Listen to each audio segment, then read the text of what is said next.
Bienvenidos a este día virtual, Ciberdelitos, Legislación y Protección de Datos Personales. Ya tenemos ahorita 94 participantes, en lo que se siguen sumando. Aprovecho la oportunidad para comentarles que están ingresando ustedes con el micrófono cerrado y el video desactivado. Todas las participaciones se pueden realizar a través del chat.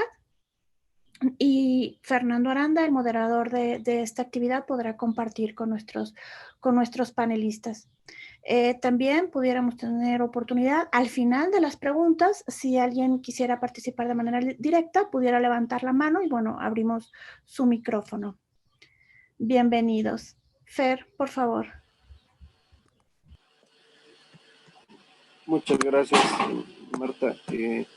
Hola, muy buenas tardes. Sean todos bienvenidos a este primer día virtual organizado por el CECIT CUDI en colaboración con la Escuela Superior de Redes, también de CUDI. Primeramente quisiera comentarles que a partir de hoy tendremos una sesión de día virtual cada mes, en donde trataremos diversos temas principalmente relacionados con la seguridad informática y todo lo que gira en torno a ella. En cada una de estas sesiones, de ser posible, tocaremos los temas desde tres enfoques distintos: el enfoque de la academia, el enfoque de la autoridad y el de la industria. Estas sesiones son diferentes a las sesiones técnicas que estamos llevando a cabo de manera semanal y a las que muchos de ustedes nos han acompañado también. En esta ocasión, el tema que trataremos será ciberdelitos, legislación y la protección de datos personales. Sabemos que mantener la continuidad en la operación de los servicios en nuestras instituciones se ha vuelto no solamente necesaria, sino indispensable también. La necesidad que ahora tenemos de utilizar plataformas digitales para realizar la mayor parte de las actividades académicas y de administración, pues hace que se tenga una mayor exposición y por lo tanto un mayor riesgo de sufrir ciberataques. Pero en este nuevo entorno digital, ¿cómo saber cuáles son estos ciberdelitos? ¿Cuáles son estos principales delitos a los que nos enfrentamos? ¿Cómo podemos proceder? ¿Cuáles son los retos que tiene la legislación al respecto? ¿Qué podemos y debemos hacer para proteger los datos personales de nuestra comunidad? Estas y otras interrogantes pues serán las que nuestros expertos nos ayudarán a despejar el día de hoy. Para tratar este tema e iniciar con este ciclo de conferencias, tenemos en este panel a dos invitados con mucha experiencia en el medio de la ciberseguridad: la maestra Ivonne Muñoz y el maestro Radamés Hernández. Permítanme comentar también que teníamos programada la participación de la maestra Xochitl Díaz, pero desafortunadamente pues tuvo un imprevisto que le impidió estar con nosotros el día de hoy. Sin embargo, pues seguramente la tendremos en alguno de los otros días virtuales compartiendo con nosotros toda su experiencia y conocimientos, que es muy extenso. Me permitiré entonces hacer una breve semblanza de la maestra Ivonne y del maestro Radamés. La maestra Ivonne ha sido desde el año 2000 consultora en Derecho Informático y Ciberseguridad, Cibercrimen, Seguridad de la Información, Privacidad y Propiedad Intelectual. Su desempeño como pionera en estos temas la ha llevado a colocarse como una pieza fundamental en el desarrollo de políticas gubernamentales, legislación y marcos de seguridad para el sector privado, siendo la primera abogada en abordar estos temas de forma constante y seria en asociaciones latinoamericanas y algunas otras asociaciones regionales. Profesionalmente, ha colaborado en instituciones como el INAI, antes CIFAI, la Secretaría de Gobernación, el Servicio Secreto de los Estados Unidos de Norteamérica, LexisNexis y el Tecnológico de Monterrey. Como consultora desde la firma IT Lawyers, de la cual es directora general, ha colaborado con más de 400 empresas nacionales y transnacionales y con gobiernos de diversos países. Bienvenida, maestra Ivonne. El maestro Radamés Hernández es ingeniero en comunicaciones y electrónica, egresado del Instituto Politécnico Nacional. Cuenta con una maestría en dirección estratégica de las tecnologías de la información y comunicación por el Fondo de Tecnologías de la Información y la Universidad de Texas, Cuenta con diversos cursos de certificación en mejores prácticas de seguridad de la información y estándares internacionales. Su trayectoria y vocación de servicio abarcan más de 20 años en áreas relacionadas con la informática y las tecnologías de la información y comunicación en diversas dependencias de gobierno federal, como el Secretariado Ejecutivo del Sistema Nacional de Seguridad Pública, la Secretaría de Educación Pública, la Secretaría de Desarrollo Social, el Consejo de la Judicatura Federal y la Suprema Corte de Justicia de la Nación. Actualmente, el maestro Radamés es el titular del Centro de Respuesta a Incidentes Cibernéticos, CERT-MX, adscrito a la Dirección General Científica de la Guardia Nacional. Durante su gestión se logró certificar al CERT-MX en el estándar ISO 27001-2013, perdón. Hoy en día también funge como secretario técnico del Comité de Ciberseguridad creado por la Conferencia Nacional de Secretarios de Seguridad Pública para la implementación del modelo homologado de unidades de policía cibernética en las entidades federativas. Bienvenido, maestro Radamés. También quisiera presentar al maestro Jaime Olmos y al ingeniero Luis Castro, quienes nos acompañan y son miembros del CECIET-CUDI y quienes en este día serán nuestros question manager para esta sesión. Y pues un agradecimiento también para Marta Ávila, Eduardo Romero y todo el equipo de difusión de CUDI. Las preguntas podrán hacerlas a través de esta sesión en el chat o a través de redes sociales, como ya lo mencionó Marta, y al finalizar la exposición de los dos ponentes tendremos un espacio para que puedan ser respondidas. Les pedimos que, de ser posible, al hacer su pregunta nos indiquen si está dirigida para algún ponente en particular. Muy bien, pues mi nombre es Fernando Aranda, es un placer estar con todos ustedes, espero que disfruten mucho esta sesión y sin más preámbulo cedo la palabra a la maestra Ivonne Muñoz y damos inicio a la sesión. Adelante, maestra, por favor. Gracias, Fernando. Buenos días a todos los asistentes. Agradezco inicialmente la invitación al CUDI. Me parece que es la segunda vez que tenemos esta interacción y creo que en esta etapa en la que todos estamos dentro de la sana distancia es muy oportuno hablar de estos temas e importante seguir continuándolos desde la perspectiva de las instituciones de educación superior, no únicamente hacia el público en general. Si me pueden confirmar si ya ven la presentación y todo está correcto. Me parece que sí, ¿verdad? Correcto, sí, señor. Bien, muchas gracias, Fernando. Bien, me hubiera encantado la participación de la maestra Xochitl porque ella nos iba a dar una perspectiva de cómo se maneja el tema de ciberdelitos, el tema de protección de datos personales, desde la perspectiva de las instituciones de educación superior. Desafortunadamente, como bien comentan, no pudimos contar con la participación de ella y eso extiende un poco la participación del maestro Radamés, que es buen amigo mío desde hace 10 años y la que yo expondré. Mi perspectiva va a ser la del derecho informático. Creo que es importante aclarar tal vez la diferencia que va a haber entre la exposición del maestro Radamés y la mía. El maestro Radamés nos va a compartir la perspectiva como policía, como órgano garante de la persecución de estos delitos. Yo les voy a hablar desde la trinchera de qué pasa en la práctica, ¿no? Cómo está construida la legislación, cómo están construidas las definiciones y cuál ha sido la experiencia que ya en 20 años en esta materia me ha tocado con diversos clientes de diversas áreas, de diversos sectores, no únicamente del sector privado, sino me he visto involucrada en el sector financiero, sector privado, sector público. ¿Cuál ha sido la experiencia? Parecerá que estoy confrontando tal vez la postura que seguramente va a mantener el maestro Radamés, pero meramente lo que yo quiero compartir es la experiencia que tenemos, ¿no? en esta materia.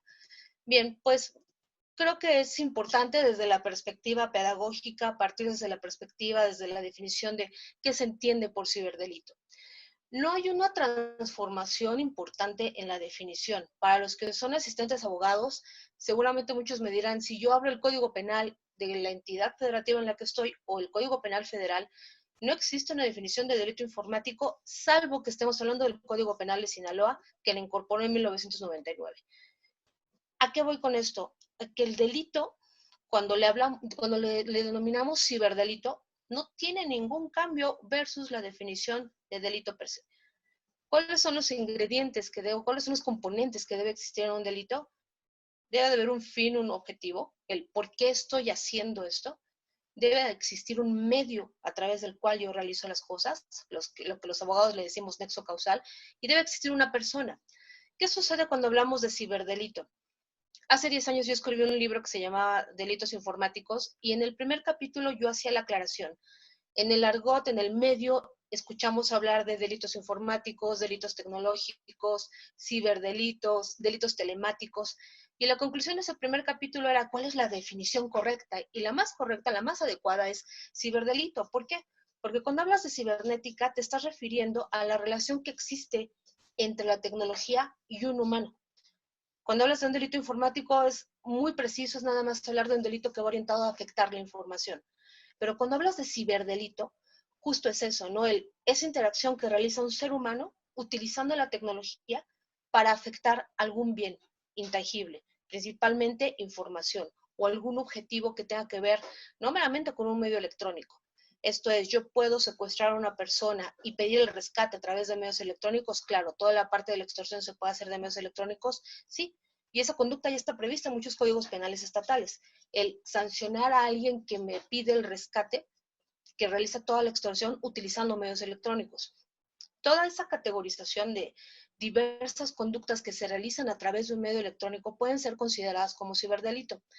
Ahora probablemente algunos se pregunten, ¿y por qué hay una niña tan tierna en esa imagen? ¿No? Creo que hay que romper como que una idea que tenemos ya muy generalizada. El año pasado leía yo un artículo de Robert Schneider en el que decía, quiero hacer artículos relacionados con cibercrimen, hacking y demás, y cuando yo busco en bancos de imágenes bajo la palabra hacking o bajo la palabra cybercrimen, me aparecen únicamente jóvenes encapuchados. Y la realidad es que no siempre un joven encapuchado es el que está cometiendo un ilícito de este tipo. A veces la persona menos esperada, en la que podemos depositar toda nuestra confianza por su aspecto, por su conducta, por su edad, por su estatus económico inclusive, pues podrías no dudar de ella. La realidad es que debemos de dudar de todo.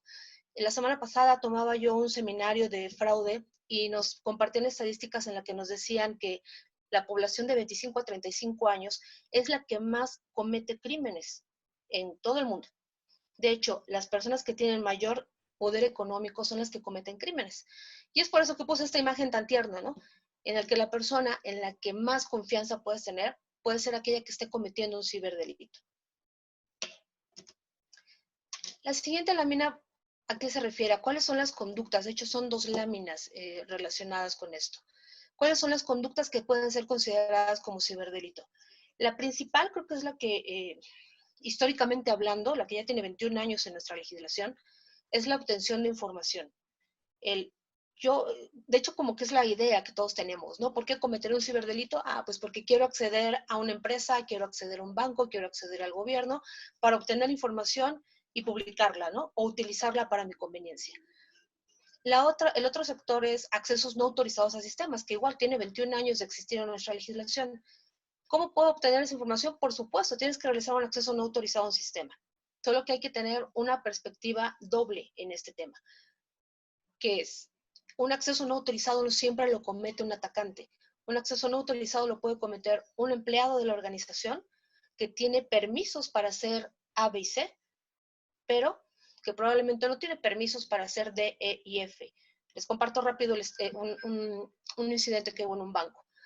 Empleado encargado de hacer respaldo de las bases de datos, con acceso autorizado, por supuesto, a cierto nivel de bases de datos. El señor se le hizo muy fácil llevar un disco duro propio con su propio sistema operativo, instalarlo en su CPU. Estoy hablando de un caso del 2005.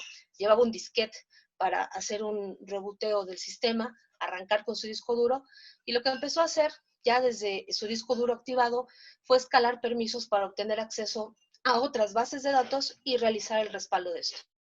Y vean la frontera muy delgadita que hay aquí. Empleado, acceso autorizado a las bases de datos, pero no a ciertas bases de datos. Entonces, él, utilizando un medio tecnológico, escala permisos para tener un acceso no autorizado, a pesar de ser empleado, a otras bases de datos y respaldarlas. ¿Cuál fue la conclusión de este caso? Sí, se hizo un proceso legal. Ahí aprendí que no es muy bonito litigar en penal porque no es muy bonito ir a un reclusorio, a una de esas barandillas. Y la conclusión satisfactoria, digo, es triste decirlo, es que esta persona se quedó en prisión durante 9 años.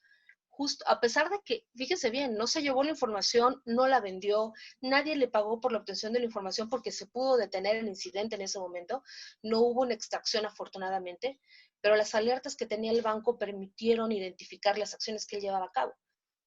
Y reitero, la parte satisfactoria es, el señor se quedó tras las rejas por algo que no está previsto en el Código Penal Federal, está previsto en el Código Penal del Distrito Federal, ahora Ciudad de México. Otra conducta que se considera como un ciberdelito es la violación de correspondencia.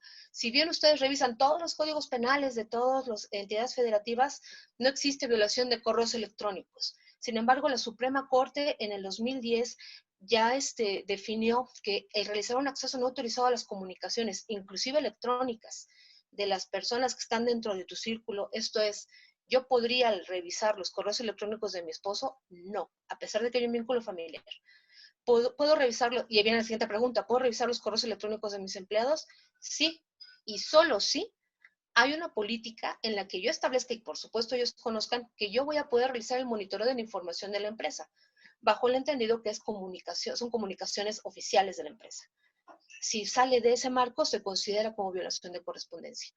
Otra conducta que puede ser considerada como ciberdelito son los ataques al sistema financiero. Lo englobé en una forma muy general, pero me quiero referir por ataques al sistema financiero desde realizar un acceso no autorizado, desde obtener información financiera, desde clonar tarjetas o inclusive hacer algo que, de hecho, ayer salió, fue muy movida esta nota en la que se reveló que la mafia rusa, me parece fue, instaló no sé cuántos cajeros automáticos en la zona de Cancún y se llevaron, me parece, 140 millones de pesos. ¿Cómo haces esto?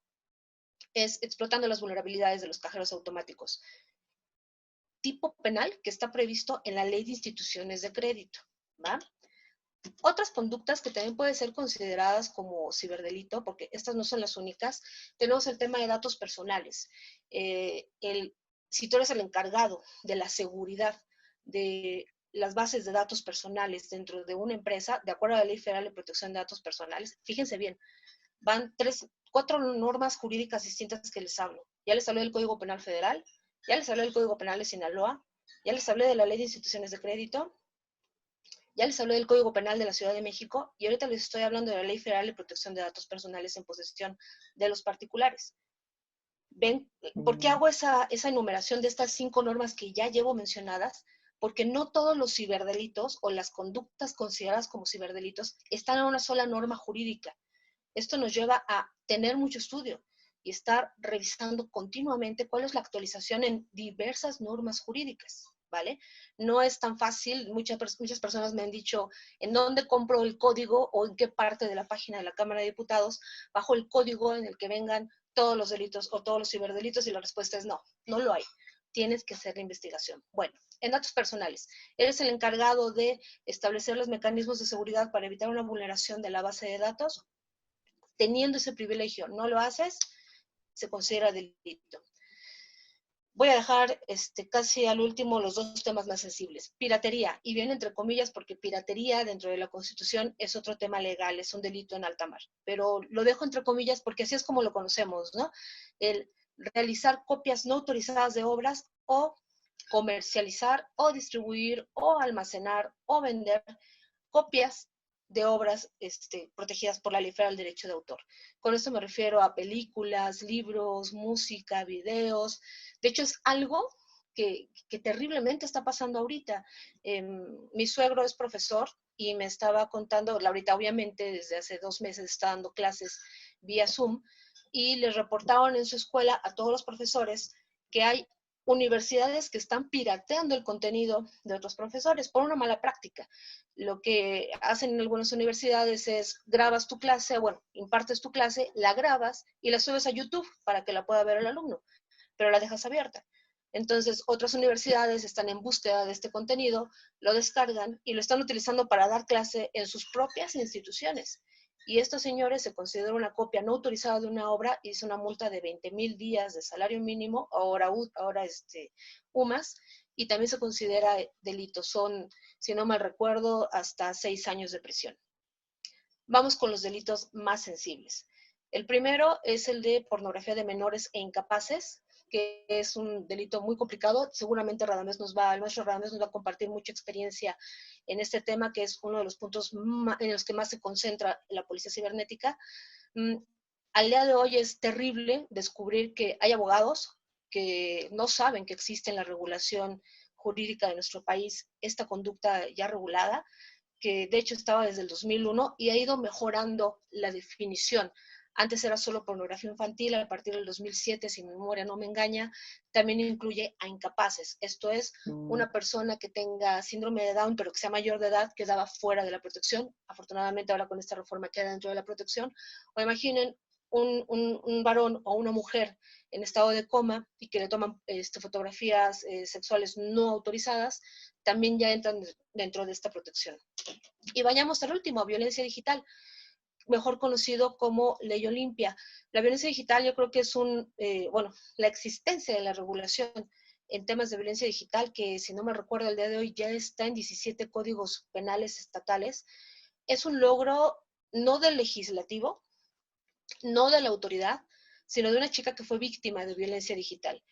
El clásico caso en el que hubo una relación sexual con tu pareja lo grabó, con o sin consentimiento, es algo que lleva mucho a duda en la comisión del delito, ¿no? Porque las autoridades dicen, si te diste cuenta que te estaba grabando, no veo la violencia, y espérenme, puede ser que tú hayas dado el consentimiento para ser grabado, pero no el consentimiento para que esa grabación fuese compartida en redes sociales o en medios electrónicos, que es el caso de ella, ¿no?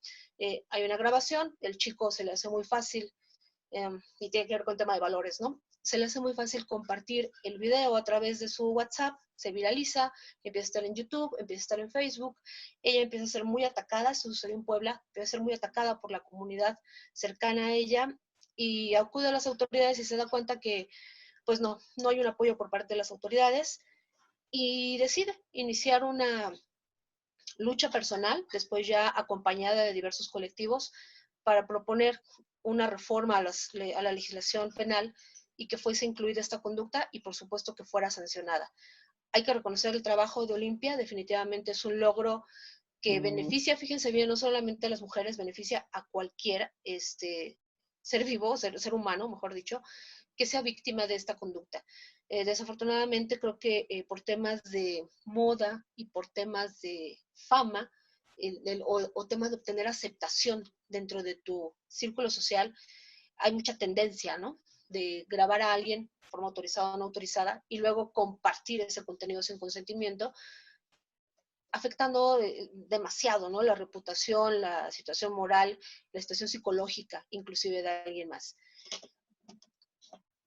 El siguiente punto es, bueno, ¿y cómo detecto, ¿no? Que fui víctima de un ciberdelito? Cuando revisaba los puntos que necesitaban que habláramos en esta sesión, cuando llegué a esta pregunta es un tanto complicado contestarla porque, pues el cómo detectar es porque ya me pasó, ¿no? Pero el ideal sería el cómo detecto que se están realizando conductas que pueden convertirse en la comisión de un ciberdelito que me afecte. Y la respuesta real está desde una perspectiva tecnológica. Yo lo puse, vamos a seguir el orden en la parte del semáforo, que es crear un sistema de monitoreo, bueno, no crear, es tener un sistema de monitoreo y alertas. Tener una persona o un sistema de información que esté monitoreando qué está sucediendo con la información dentro de la organización, si hablamos de una organización académica, por ejemplo. O vámonos a algo más tangible, como usuario final, ¿no? ¿Quiénes de ustedes tienen configuradas las notificaciones bancarias o activadas las notificaciones de sus redes sociales? Hace 3 días le daba yo acceso a las redes oficiales del despacho a la chica encargada de diseño y redes sociales, y fue genial, ¿no? Porque en cuanto ella accedió, me dice, alguien se acaba de loguear en la cuenta @tal en Twitter. Verifica que es una conexión autorizada. Me llegó la notificación de Instagram, me llegó la notificación de Facebook, me llegó la notificación de Twitter. Y la pregunta es, ¿todos tenemos estas alertas? Porque justo estas alertas te ayudan a identificar si alguien está realizando un acceso autorizado o no autorizado. En el caso de ella, por supuesto, dije, sí, es una conexión autorizada, o en tu iPhone, ¿no? O en tu celular si es Android. Te llega la notificación si alguien más activa el número en otro equipo. Esto es importante porque damos por sentado que la tecnología nos va a notificar en automático, y la realidad es que no. La realidad es que requiere una interacción del humano para poder activar este sistema de alertas y tú también estar monitoreando. Yo tengo amigos, uno en particular, que es como muy obsesivo. Cada tercer día revisa su bitácora desde dónde fueron las conexiones en Facebook. Y cuando identifica una IP rara, lo primero que hace es llamarme y me dice, Ivonne, detecté una IP distinta. Entonces, lo primero que le digo es, te cambiaste de dirección, fuiste a la universidad, fuiste a otra casa, desde ahí te conectaste. Y ya es como él ha aprendido a validar si ese cambio de IP fue conocido o no conocido. Reitero, parece un tanto obsesivo, pero tal vez es más precavido, ¿no? De lo que normalmente hacemos todos los demás. ¿Cuántos de ustedes revisan hacen este monitoreo desde donde se realizan las conexiones a sus correos electrónicos, a sus redes sociales y demás? Pero ¿de dónde sale este sistema de monitoreo y alertas, no? Vamos a regresarnos a la perspectiva de una organización. ¿Con base en qué creo este sistema de monitoreo y alertas? Basado en políticas de seguridad. Pero ojo, aquí hay que hacer una precisión que yo como abogada creo que es importante subrayar. Esas políticas de seguridad tienen que ser desarrolladas con fundamentos de ley, no solamente con buenas prácticas, porque es muy fácil decir, utilizo los mainframes del NIST, utilizo los de ISACA, utilizo los de ISS cuadrada, todos ellos tienen políticas modelo, yo nada más, como el aviso de privacidad, ¿no? Nada más le pongo mi nombre y mi apellido y ya tengo mi política, y no. Es importante identificar cuáles son las obligaciones jurídicas que tu organización tiene con respecto a la información, con respecto a los datos personales, con respecto probablemente a patentes, a procesos industriales que tengan que ver con propiedad intelectual. Tienes que identificar cómo se deben de proteger para que entonces, con base en eso, tú digas, estas son mis obligaciones jurídicas, entonces, estas son las necesidades que yo debo de agotar cuando desarrollo mi política de seguridad. Y entonces, ya con una política de seguridad basada en buenas prácticas y en mis obligaciones legales, ahora sí, desarrollo mi sistema de monitoreo y alertas. Esto es, yo necesito identificar si alguien hace una copia no autorizada de la base de datos del personal, claro, porque hay una ley que me obliga a tener esa identificación. Entonces configuro mi monitoreo y configuro mis alertas para cuando algo le suceda a ese activo de información. Esa es la base. Sin embargo, hay algo toral que agregar, que es justo lo que estamos haciendo. La base para detectar un ciberdelito es esta base más capacitación y concientización. Si mi usuario no sabe lo que tiene que implementar, lo que tiene que monitorear, lo que debe de proteger, olvídenlo. Porque nunca falta el clásico, es que yo creí que podía hacerlo. Esa fue la respuesta del chico que les comento que terminó 9 años en el reclusorio oriente de la Ciudad de México. Como yo soy empleado, pues yo creí que podía hacerlo, ¿no? Pero no, la realidad es que no es que puedas hacerlo, debes de conocer tus limitaciones. Y por eso es importante realizar esa capacitación dentro de la organización para que entonces digas, conozco las políticas, conozco mis límites, conozco mis alcances, mis permisos, como le decimos en este ambiente, cuáles son mis permisos para poder operar o para poder realizar algo con la organización. Si hacemos esta mancuerna de monitorear alertas, de generar políticas basadas en leyes y adicional a esto, realizamos la capacitación y concientización adecuada, tenemos una mejor herramienta, más robusta, para poder hacer la detección de un ciberdelito. El tema siguiente es, ya me pasó. ¿Qué hago, no?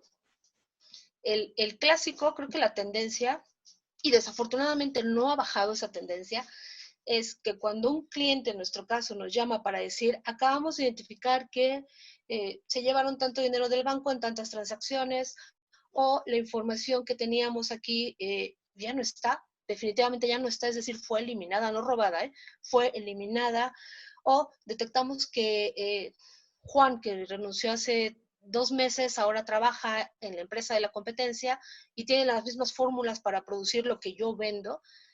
¿Qué sucede aquí? Pues ya te pasó, ¿no? Y entonces, ¿qué ves? Es sensacional, digo, a mí me causa ya mucha gracia ver que el abogado lo primero que hace es decir, yo no fui, yo no tengo nada que ver, Es más, esto no existe en la legislación, entonces pues no vamos a poder hacer nada, sigamos trabajando, ¿no? Y dices, caray, qué lástima, ¿no? Ojalá y el abogado de esta empresa se diera la obligación de estar leyendo cuáles son las actualizaciones en la legislación y sobre todo, si eres una empresa de nicho, pues conocer la legislación de ese nicho, pero no sucede, ¿eh? Hasta en los bancos me ha pasado que no conocen las últimas reformas, y por últimas me refiero en este tema a las del 2007, en tema de delitos, de ciberdelitos, ¿no? Y entonces ves al de auditoría, al de jurídico, al de recursos humanos, al de transacciones, al de prevención de fraudes. Empiezan a poner los nombres que ustedes se imaginen, al de sistemas, obviamente, al de seguridad informática, corriendo como gallinas sin cabeza. Y es, ¿qué hago, no? Cuando a mí me llaman, cuando les sucede un incidente de este tipo, lo primero que les digo es se sientan y se calman, porque es un momento de tomar decisiones con la cabeza fría. A pesar de que tienes un incidente que ya puede ser que te esté afectando, o la afectación ya concluyó, ahora tienes que levantar el cadáver, tienes que pensar con la cabeza fría. Ahorita me va a odiar mucho el maestro Radamés, pero el consejo que yo les doy, y por eso puse esta imagen, es, el ideal sería yo le llamo a la policía cibernética, la policía cibernética viene, sigue los rastros y encuentra al delincuente, ¿no? El primer punto que tenemos que borrar de nuestra mente es que, así como lo vemos en esta lámina, que se ve material, ¿no? O sea, ves material al policía cibernético y ves material al atacante que lleva la bolsa de dinero, es que cuando tienes un ciberdelito, así no existen, ¿eh? El delincuente no está físico, no está con una presencia física sacando un morral con el bien que se llevó. El delincuente puede estar, o bueno, el presunto delincuente puede estar en Rusia, puede estar en Oaxaca, mientras tú estás en Nuevo León, puede estar en cualquier lugar del mundo. Puede ser que muy probablemente ya no encuentres ni el rastro.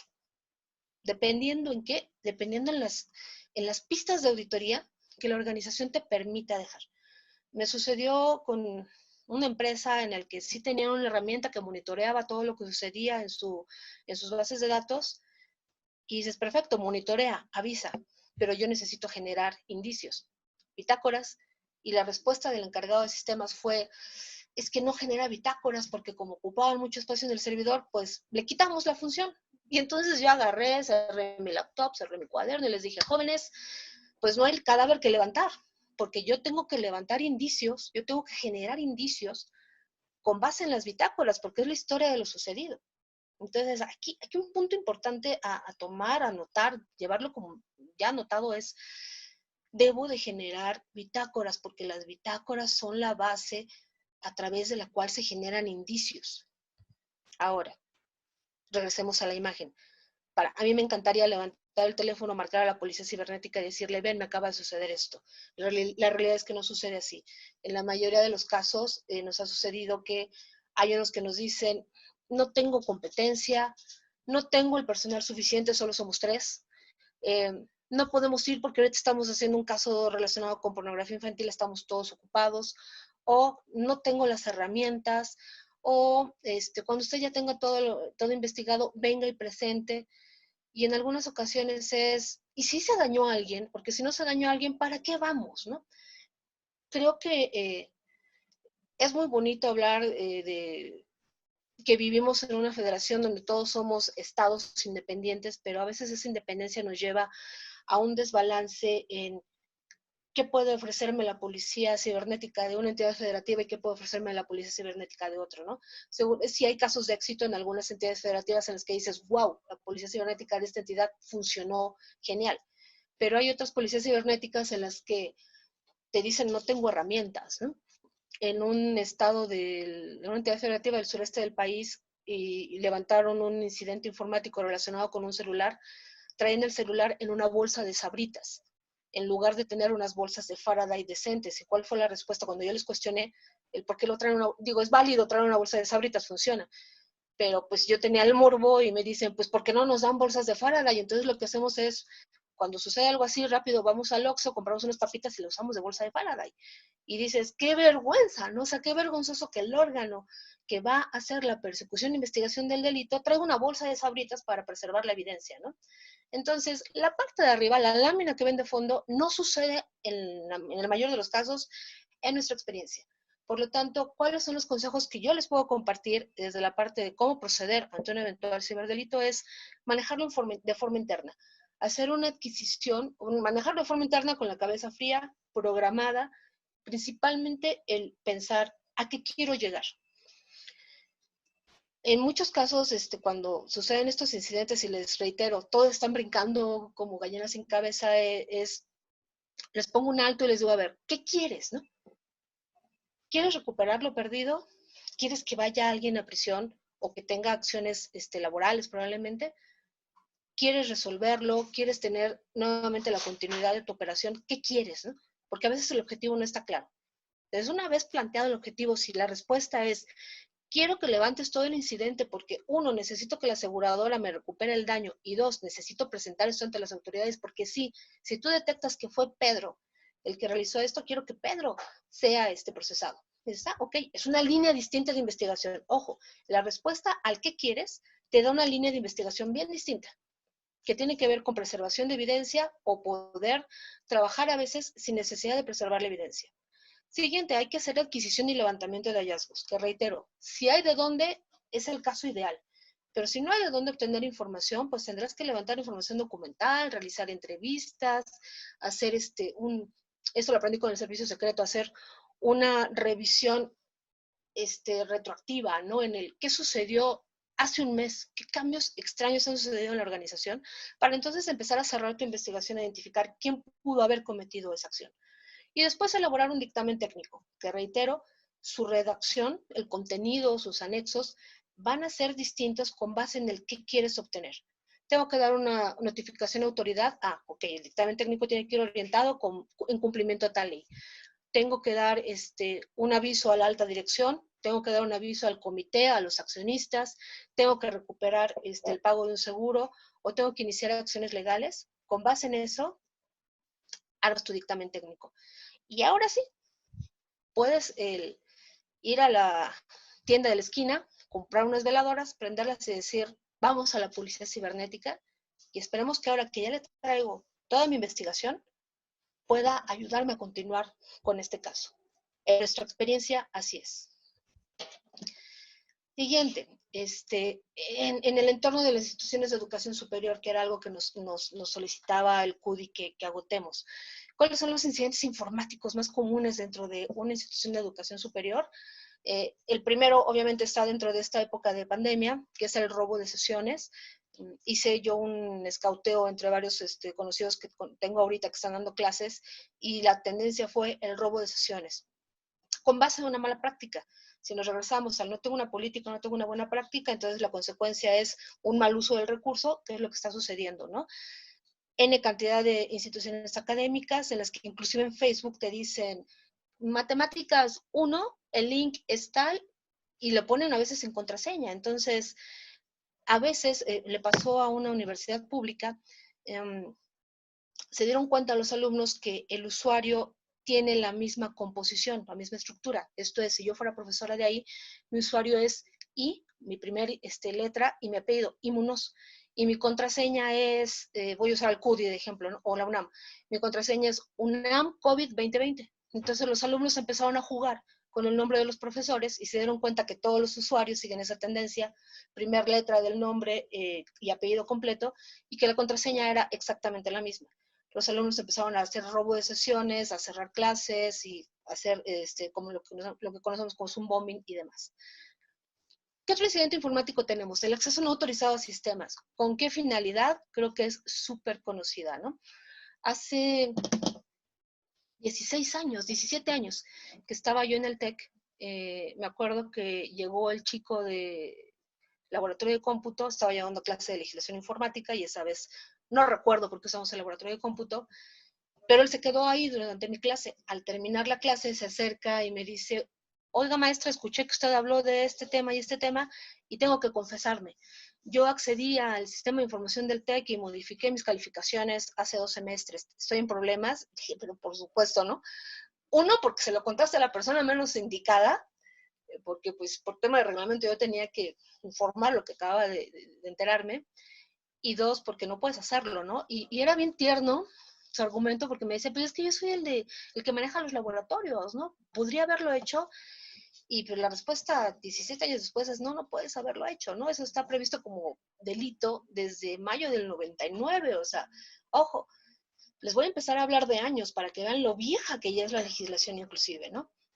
Al día de hoy sigue sucediendo, por supuesto, de las personas que yo encuesté estos 2 días, 3 días, me decían, los alumnos siguen entrando bajo sus propias estrategias, hacer modificación de calificaciones, hacer modificación de calificación de exámenes finales o de parciales, o inclusive para robarse los exámenes que envían los maestros y luego se los comparten a través de chats con sus compañeros para ya llegar con las respuestas al examen final.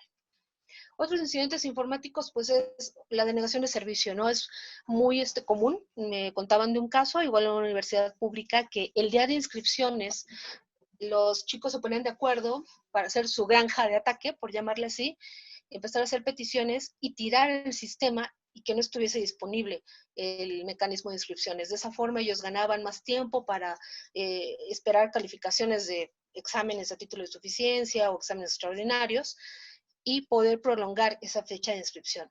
Y el defacement que todos los conocemos, ¿no? Al final termina siendo una falta de disponibilidad que no tiene a veces tanto daño, pero es un incidente informático al final del día.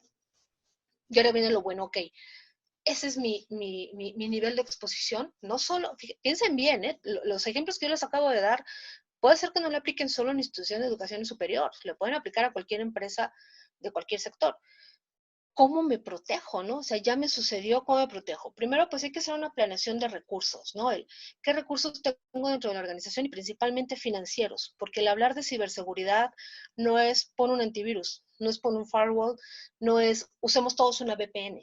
Hay que hacer una planeación de recursos porque hay que invertir en herramientas de monitoreo, en un CIEM, que es un correlacionador de eventos, es el que justo te cuenta la historia, el que vitacoriza el qué pasó aquí, qué pasó aquí, qué pasó acá, cuándo fue, cómo fue y desde dónde, ¿no? Pues no son gratis, no son freeware tampoco, sí tienen un costo y en algunas ocasiones es alto. El segundo es hacer una revisión de la infraestructura.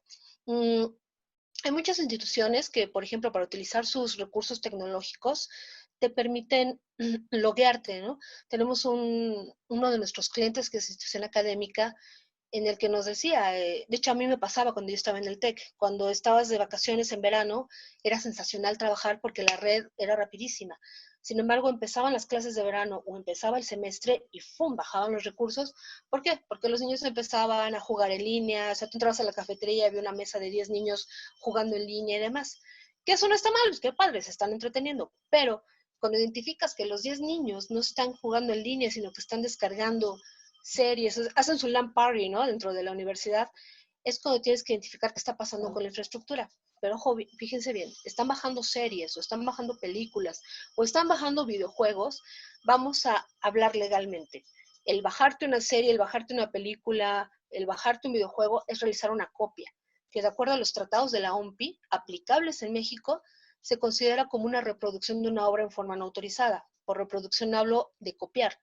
La copia no autorizada de una obra está prevista en el Código Penal Federal desde 1999 y nuevamente es ciberdelito. ¿Cómo me prevengo de esto? Hacer una revisión de la infraestructura, de cómo permito hacer esto una red segmentada incluso, ¿no?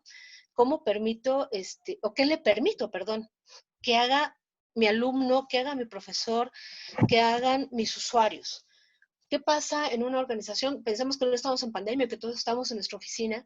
¿Qué pasa cuando en una organización llega un visitante y te dice, ¿me das acceso a tu red? Y ya por cortesía no lo niegas, ¿no? ¿Le das acceso a la red que utilizan todos o le das acceso a una red segmentada? Le tienes que dar acceso a una red segmentada. Pero regresamos al punto, tengo que hacer una revisión de la infraestructura tecnológica dentro de la organización. Siguiente, comunicación interna, que tiene que ver con el punto que sí, que capacitar y concientizar. Estas son las reglas del juego, hablando de tecnología, qué puedes hacer y qué no puedes hacer con la información. El avance de la legislación en materia de ciberdelitos. Les podría haber puesto muchísimas láminas para hablar de ello. Creo que la forma más sencilla de rescatar este avance de la legislación es marcando hitos. Yo trato de encontrar cuáles son los hitos más importantes en los que dices de estar así, de estar flat. Nuestra legislación tuvo un brinco positivo, saqué esos hitos. Hace 10 años, y por exceso de trabajo no me he dado la tarea de hacer una nueva edición de mi libro, yo escribí un libro de delitos informáticos. el hecho es más un compendio de la legislación de delitos informáticos. Para ese entonces estábamos hablando de un aproximado, de 220 conductas distintas que pueden ser consideradas como ciberdelitos. Pero fíjense bien, el libro lo escribí en el 2009. Ya han pasado casi 11 años que escribí ese libro. De hecho, ya se cumplieron 11 años de que escribí ese libro. Y afortunadamente ha habido modificaciones a legislación federal y a legislación estatal que yo creo que casi duplicaría la cifra de conductas previstas en nuestra legislación relacionada con ciberdelitos. Pero bueno, revisemos rápido. Creo que ya me estoy excediendo de tiempo, ya voy a cerrar. Revisemos rápido cómo ha habido este avance. En 1998, si ustedes hacían una copia de una obra, si ustedes se metían a los servidores de presidencia, cosa que pasó en 1998, no era delito. Sin embargo, en mayo de 1999 hubo una reforma, la reforma, por llamarle así, en la que se adiciona en el Código Penal Federal diversas modificaciones, unas orientadas a la protección de la información, orientado a proteger al sistema financiero, a los particulares y al gobierno. ¿De qué? De 5 acciones principales. De que no hicieras copia de la información, no conocieras información, no la modificaras, no la dañaras o no provocaras su pérdida, con acceso o sin acceso autorizado. Otro rubro de modificaciones que hubo en el 99 fue el tema de propiedad intelectual, que justo es la parte de no copiar, no distribuir, no almacenar, no comercializar obras protegidas por la Ley Federal de Derecho de Autor. El siguiente brinco importante que tenemos es en el 2001, en el que en el Código Penal Federal también se adiciona la figura de pornografía infantil. Después de ahí nos vamos a 2007. Ojo, no quiere decir que no pasó nada en esos 6 años. En esos 6 años, si les diera yo la revisión de las entidades federativas, hay una cantidad impresionante de reformas en sus códigos penales, en el que adicionan justo las figuras que están en el Código Penal Federal y algunas nuevas. Por ejemplo, el Código Penal de Aguascalientes sí prevé el robo de la Wi-Fi de tu vecino, que muchos me dicen, oye, si me cuelgo del Wi-Fi del vecino, ese es ciberdelito, y mi respuesta es, si estás en el Aguascalientes, sí. Entonces, ojo, hay ya más estados que incorporaron este delito. No está bien fácil el decir, pues me robo la Wi-Fi y no pasa nada. No, fíjense en qué estado de la República están. De ahí entonces, como les decía, nos vamos al 2007, en el que se modifica la Ley de Instituciones de Crédito, ya en el Código Penal Federal, la Ley de Instituciones de Crédito. ¿Para qué? Para hacer legislación más precisa y orientada hacia el sector financiero. Prevé diversas figuras, entre esas las que hay que destacar están las de el skimming, el acceso no autorizado a sistemas de información. Ojo, solamente el acceso no autorizado a sistemas de información. Esto es, yo estoy en mi casa y voy a decir, ¿podría acaso entrar a Banamex? Pues voy a hacer mis pruebas. Y entras, con eso es suficiente el delito, ¿eh? No requieres comprobar que te llevaste información, sacaste lana, transferiste dinero, no. El simple acceso no autorizado. La clonación también está prevista a partir del 2007. En ese mismo año, el Código Penal Federal modifica su definición de pornografía infantil a lo que les comentaba, a pornografía de menores e incapaces, y añade un nuevo delito, que es el de corrupción de menores utilizando medios informáticos. En el 2009, el Código Penal Federal recibe una segunda modificación en la parte del artículo 211, porque les decía yo, protege información de los particulares, del sistema financiero y del gobierno. Sin embargo, todos estos artículos no eran muy precisos con la información de seguridad pública y le añaden en el 2009 la protección a la información relacionada específicamente con seguridad pública, lo cual añade nuevas obligaciones que seguramente el maestro Radamés conoce mejor que yo, relacionado con el manejo de información de seguridad pública. Por ejemplo, que él se lleve su laptop a su casa con información relacionada a investigaciones puede convertirse en la comisión de un ciberdelito. Ojo ahí, Radamés. En el 2010 aparece la Ley Federal de Protección de Datos Personales en posesión de los particulares, la que conocemos que es la ley base para proteger el tema de privacidad. Y todos decimos, sí, el aviso de privacidad. Oh, claro, los derechos al no, espérenme, también tiene delitos, que era el que les explicaba hace un rato. La vulneración o provocar la vulneración de un sistema de datos personales está tipificado como delito dentro de esa ley. Ojo, no dentro del Código Penal Federal, sino dentro de esta ley. Van dos leyes distintas en esta lámina que les digo, la Ley de Instituciones de Crédito y la Ley Federal de Datos Personales. Estas leyes se les llama leyes especiales. ¿Qué quiere decir? Que yo como abogado, cuando sufro una afectación que puede ser considerada delito, Mi primer filtro no es el Código Penal, mi primer filtro es mi ley especial. Y si en mi ley especial identifico que ya hay tipificación de esa conducta, ya la hice y me sigo sobre esa ley. Ya si no, me tengo que ir, tendré que revisar el tema de la jurisdicción y la competencia y definiré si me voy al Código Penal Federal o si me voy a un Código Penal estatal. Bueno, ¿por qué les cuento esto? Me pasó en un banco, les aplicaron la de me estaciono fuera de tu cajero automático, hago que aviente los billetes y me llevo el dinero. Agarraron a la persona que, bueno, eran 4 personas, los que iban en el carro, los agarraron y el área legal de este banco les dijo que no, que los soltaran, que eso no era delito, que es más, que los dejaran irse con el dinero, porque la aseguradora lo paga, que nada más pusieron el reporte del incidente, esta área se encargaba de ver la devolución del dinero a través de la aseguradora, pero su base era porque eso no es delito. Cuando me compartieron a mí el caso, les dije, fíjense, me lo compartieron en el 2011, y les dije, caray, eso está previsto desde el 2007 en la Ley de Instituciones de Crédito. Por favor, díganle a la legal que se ponga a estudiar, porque si tú eres el jurídico de un banco, pues tu mínimo obligatorio es estar al día, ¿no? Con la Ley de Instituciones de Crédito, pues no.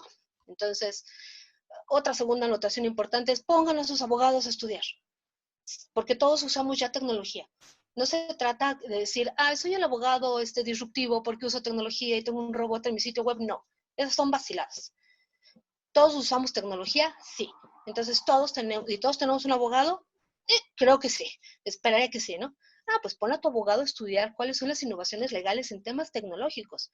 Y si la respuesta es que yo no lo entiendo, solo lo uso porque los demás lo usan, pero no entiendo cómo funciona, pues cambien de abogado. O pónganlo a estudiar tecnología para que pueda entender entonces cómo sucede una conducta a través de un medio tecnológico. 2018, Código Penal Federal, grooming, que creo que era una de las conductas que se tardaron definitivamente mucho tiempo en legislar. Yo recuerdo en el 2002 un evento en la televisión que me generó un choque, porque pasa un comex en el que estaba una reunión de vecinos y un vecino anunciaba, les quiero confirmar a todos que ya tenemos internet en todas las casas. Y hablaban de los beneficios, ¿no? De las tareas, los niños, la comunicación, la fregada. Se acaba el comercial, empieza el noticiero y la noticia que empiezan a dar es, identifican a un profesor en Messenger conversando con un alumno en la cual el profesor está desnudo y él está pidiendo al niño que envíe también fotos desnudos del niño. Sí ven el choque, porque una parte te dicen los beneficios de Internet y después la nota en la que un maestro usando Messenger está haciendo grooming en el 2001 y 17 años después lo legislan. Esa es la parte que es uno de los retos pendientes, ¿no? Es una de las cuentas, y seguramente el maestro Radamés va a estar de acuerdo conmigo, nos urge que el legislativo se enfoque y legisle, pero legisle así. Bueno, el grooming, que ya todos lo conocemos, sabemos muy bien qué es, está legislado desde el 2018 y está penado. Y recordarán algunos que en el 2018 se publica la ley para regular las instituciones de tecnología financiera, que es FinTech, ¿no? También tiene delitos. El capítulo de delitos prevé el acceso a los sistemas de información donde está toda la infraestructura de una ITF. Ese es delito. Y si aparte de accesar, tú modificas la información que está ahí, también se considera ciberdelito. Y por último, el que ya platicábamos en el 2019-2020, el delito de violencia digital, que está previsto en 17 códigos penales estatales ahorita y definitivamente reitero, no es un logro del legislativo, es un logro de una víctima. Ya casi termino, creo. ¿Cuáles son los retos legales pendientes? No quiero usarlo, pero tengo que usar la transformación, la cuarta transformación, desde la perspectiva industrial, no desde la perspectiva del ejecutivo, ¿vale?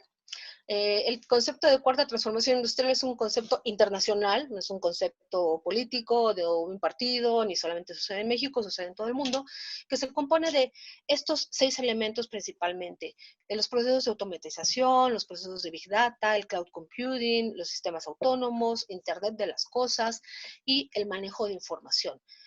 Hay muchísimas cosas que el día de hoy están ya dentro de este proceso. Por ejemplo, si ustedes ven el proceso de Lego o el proceso de Bimbo, es un proceso totalmente automatizado. El manejo de información, por los volúmenes de información, casi todos están utilizando Big Data.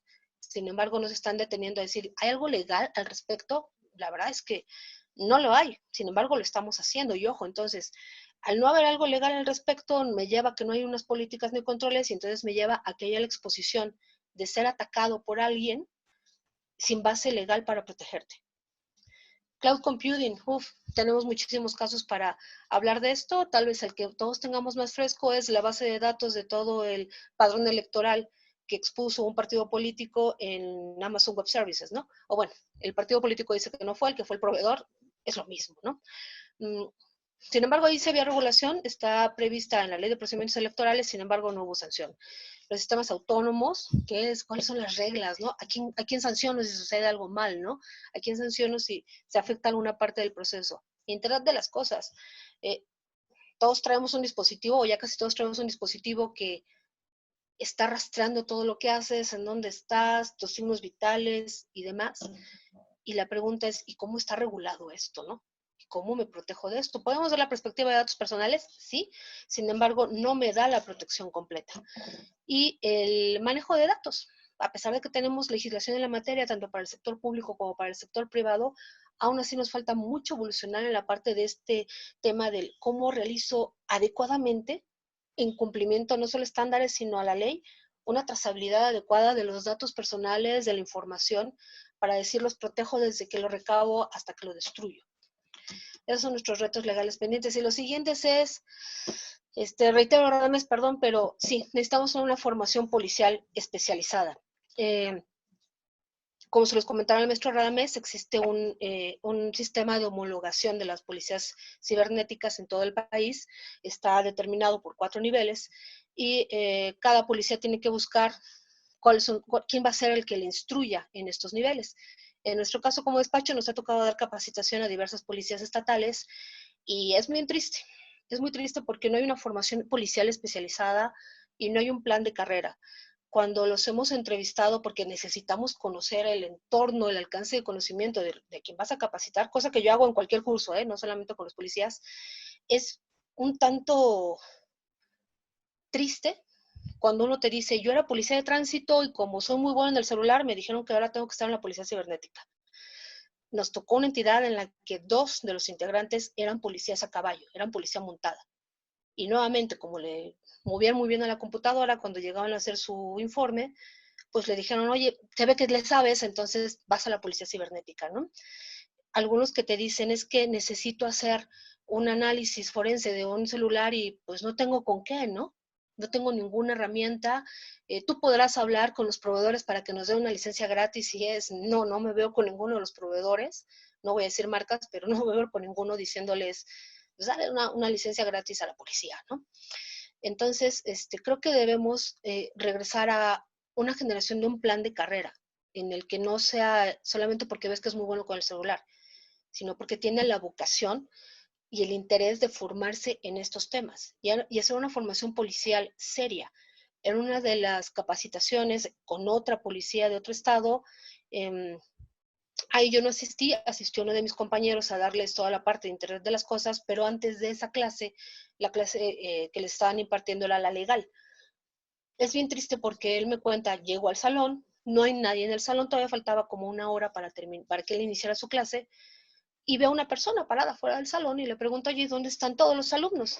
Y les dice, mira, ahí están, y le enseña el campo de fútbol, y están corriendo todos los policías. Y dice, oye, ¿qué no deberían de estar en hora de clases? Y dice, sí, pues es que no sé qué darles. Me pusieron a darles lo legal, yo no sé qué darles, entonces pues los puse a correr. Entonces dices, caray, esa es la formación que están recibiendo y es una policía que está en nivel 2 ahorita. Entonces, ¿qué garantía tienes que el conocimiento que tiene esa policía realmente lo tiene? Si es un conocimiento de papelito, pues qué triste. Hay que formarlos y hay que formarlos bien. Entonces, reitero, son 3 elementos aquí. Formación policial especializada, un plan de carrera y el equipamiento mínimo necesario. ¿Qué otros retos legales pendientes tenemos? Formación judicial.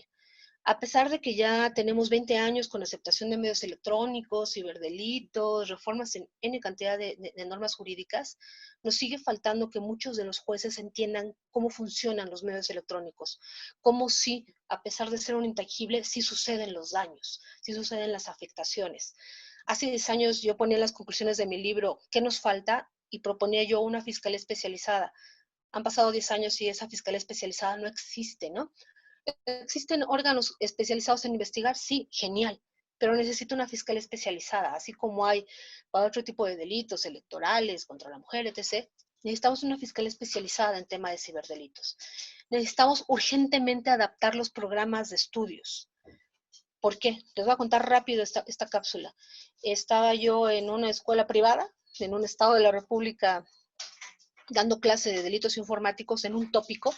De hecho, creo que de quien les voy a comentar está justo ahorita en esta sesión, atendiéndola. Estaba yo hablando de comercio electrónico. Yo cuando doy clase, quienes han tomado clase conmigo sabrán que me desdibujo en el pizarrón, ¿no? Y estaba ya acá dándole, apuntando, y en eso escucho que ella, que me parece una alumna muy destacada, dice una mala expresión, ¿no? Entonces me giro y le digo, dije algo mal. Y me dijo, no dijiste nada malo, estoy muy molesta. Y dije, ¿por qué? Y hice algo mal y me dice, no, es que estoy a punto ya de salir de la carrera, tomé 3 semestres de Derecho Mercantil y ningún maestro me habló de comercio electrónico en la legislación mexicana. Y estoy muy molesta porque estoy pagando una escuela que es muy cara, en la cual 3 profesores me dieron Derecho Mercantil y jamás me hablaron que existieran esas reformas en materia de comercio electrónico. Esa clase, estoy tratando de regresar a la memoria, según yo recuerdo la di en el 2013-2014, las reformas son del 2000. Entonces dices, caray, una institución privada tiene 14 años de atraso en sus programas de estudios, porque recuerden, la materia que yo daba era un tópico, esto es, era opcional, no era forzosa. Y segunda, en su planta académica que no se está actualizando. Entonces, ojo, necesitamos generar abogados con conocimiento de fondo y necesitamos que las personas que estudian sistemas de información también tengan forzosamente una materia en estos temas. Porque salen y dicen, es que a mí nadie me dijo en la carrera que no podía hacer esto. ¿Y qué le dices? O sea, digo, eso no lo excusa de la comisión de una conducta ilegal. Pero la verdad es que sí hay que voltar a ver a las instituciones académicas y decirles, es forzoso que tengamos una materia en estos temas. ¿Va? Y el último punto importante es la resistencia de las organizaciones. Es un reto legal súper importante, que de hecho en esta época de pandemia nosotros como firma lo hemos visto en muchas empresas, en la que les dices, tienes que cumplir esto por el tema de COVID, y el primero que se hace para atrás es el jurídico. Y dice, no, eso que lo vea RH, que lo vea Protección Civil, que lo vea otra área, yo no entro en estos temas, ¿no? Protección de datos personales, ¿necesaria? Sí, en varias aristas, es forzosa, no solamente en épocas de contingencia, ya voy a terminar, 2 minutos, no solamente en épocas de contingencia, sino en cualquier momento de la vida. ¿Por qué? Porque hay 2 normas jurídicas que nos obligan, dependiendo del tipo de sujeto que seamos, a proteger los datos personales. Tenemos que hacer una protección de las bases de datos, de los procesos relacionados con esas bases de datos, tenemos que dar un aviso de privacidad, tenemos que capacitar, tenemos principalmente que conocer la ley, conocer nuestras obligaciones y cuáles son nuestros derechos. Y con esto termino para poder darle espacio al maestro Radamés. Muchas gracias. Muchas gracias, maestra Ivonne. Muy interesante la perspectiva de estos temas desde el ámbito del derecho informático. Tenemos muchas preguntas que han realizado y les vamos a pedir que nos permitan ser respondidas al final de la participación del maestro Radamés Claro. y ahora ya las vamos, se las vamos dando a la maestra Ivonne.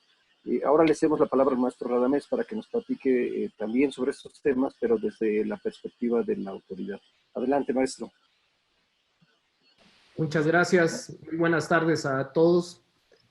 Antes que nada, agradecer a la red del CUDI la invitación a la Guardia Nacional para poder participar, tener un espacio para dirigirnos a todos los integrantes, miembros o incluso invitados y asistentes a esta transmisión. Felicitar también a la maestra Ivonne Muñoz, como siempre muy puntual en todos sus comentarios, toda la experiencia que ella tiene. Coincido en que la maestra Xochitl también hubiera sido una excelente participación, la vamos a extrañar hoy, pero seguramente en el futuro podremos coincidir en alguna charla de esta naturaleza.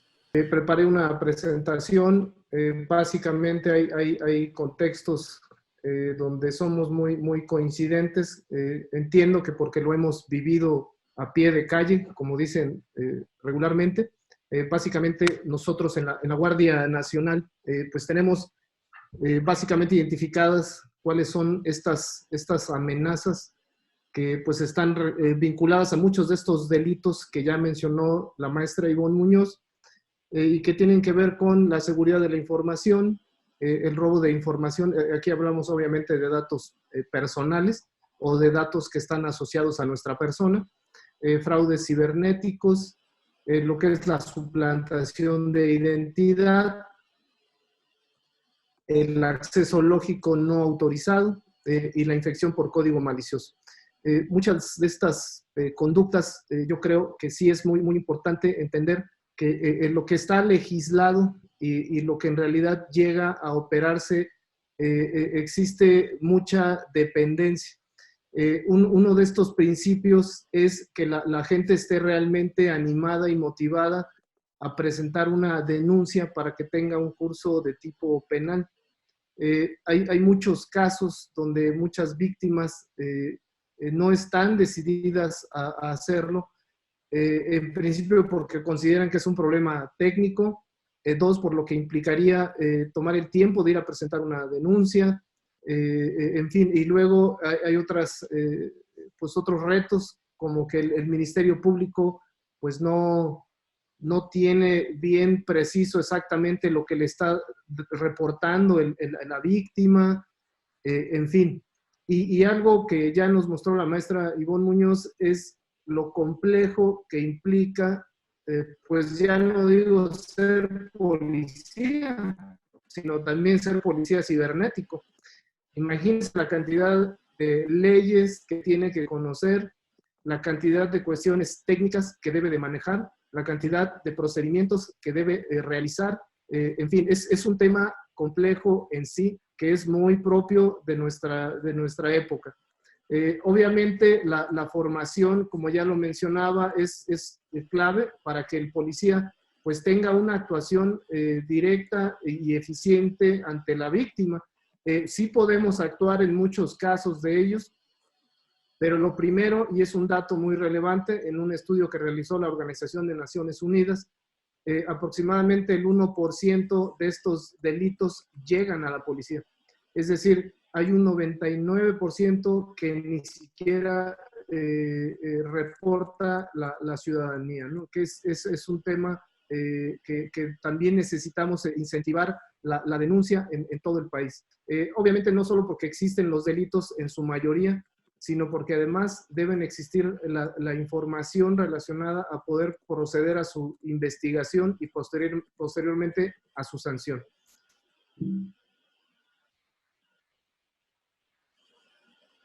Nosotros realizamos usualmente monitoreos. Durante estos últimos meses hemos identificado diversas pues, conductas que seguramente muchos ya lo han estado identificando, pero uno de ellos es la propagación de noticias falsas. Este tipo de información que seguramente el día de ayer tuvimos un caso de una institución académica en la Ciudad de México que reportaban un supuesto hackeo en las redes sociales. Nosotros, pues por procedimiento, obviamente localizamos a la institución, les preguntamos acerca del incidente y pues todo resultó ser un falso positivo. Es decir, esto no ocurrió, pero al haber una falta de disponibilidad, pues muchos pues integrantes o miembros de esta institución pues creyeron que había sido hackeado algún sistema, ¿no? Entonces, hay muchas noticias falsas y hay muchos comunicados que recibimos no solamente a través de las redes sociales, sino también a través del teléfono celular, a través de herramientas como WhatsApp, ¿no? En muchas de estas actividades, estas noticias falsas también pueden estar vinculadas a la propagación de códigos maliciosos. ¿Esto con qué fin? Porque es una forma atractiva de decirle a la víctima que es un contenido que puede ser de su interés y que a través de este interés, pueda hacer clic en alguna liga o abrir algún archivo que contiene este tipo de código malicioso. Otra forma en cómo se nos presenta es a través de múltiples correos de tipo spam que llegan a nuestros correos personales e incluso institucionales, Y pues ahora también a través de esta técnica de smishing, que ya tiene algún tiempo, pero pues ahora nos llegan con noticias sobre que tenemos un pago ahí pendiente de verificar, y que si no reconoces el importe, que te comuniques a un número telefónico.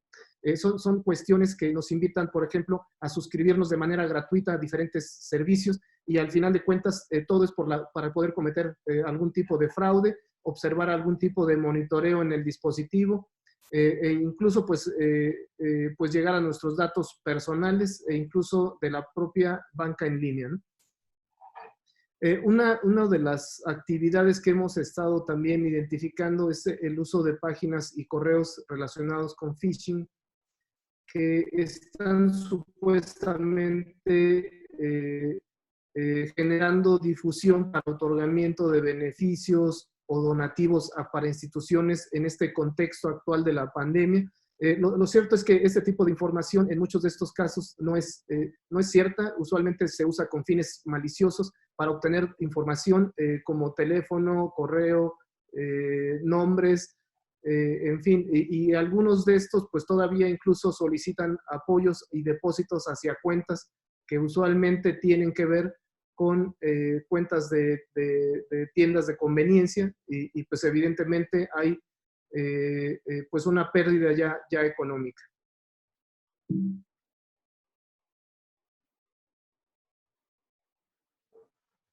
Hay muchas formas en cómo podemos ayudar en principio a la ciudadanía. Pues la Guardia Nacional pues realiza no solamente este monitoreo, tenemos también servicios de contacto ciudadano, al final se los vamos a mostrar, pero en principio lo que buscamos siempre es que si la persona tiene acceso a un dispositivo donde maneja datos o maneja información personal o laboral, pues tenga por lo menos el sistema operativo y sus herramientas de protección actualizadas. En muchos casos hemos visto que ni siquiera tienen un antivirus instalado, y esta cuestión de mejores prácticas dificulta también la acción preventiva.